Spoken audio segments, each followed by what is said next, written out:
le texte que j'ai fait, il faudrait quand même comprendre ça. Il est pour des militaires.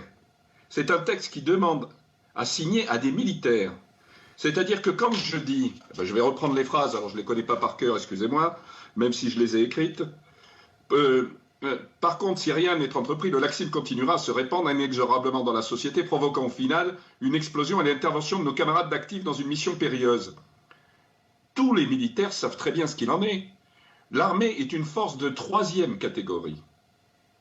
À partir du moment où elle est une force de troisième catégorie, les deux premières catégories, c'est-à-dire la police pour la première catégorie et pour la deuxième catégorie, la gendarmerie mobile, interviennent. Mais si à un moment donné ça va plus loin, c'est à ce moment-là l'armée qui interviendra. C'est dans la Constitution, il n'y a aucun problème là-dessus.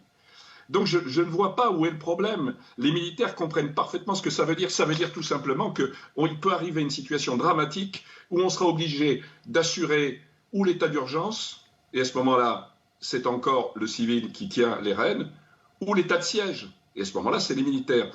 Voilà ce que ça veut dire. Et moi, je tire la sonnette d'alarme. Quand vous dites, Monsieur Geoffrin, que la guerre civile, c'est le moment où il y a le plus de morts, non, je veux dire par là qu'à un moment donné, quand c'est la panique, quand c'est des troubles, quand c'est des explosions, la guerre civile arrive à un moment où elle met fin à quelque chose. Parce que c'est vrai qu'il va y avoir à ce moment-là des explosions encore plus. Mais à un moment donné, ça va arriver à une fin. Donc, je crois qu'il faut comprendre cette lettre pour une chose bien précise. Nous avons, un certain nombre de militaires, je ne dis pas tous, mais nous avons l'impression que l'immeuble France est en train de brûler. Et que face à ça, on utilise comment ça s'appelle, un réseau d'arrosage, si vous voulez, et pas une lance à incendie pour mettre fin à ça. Voilà.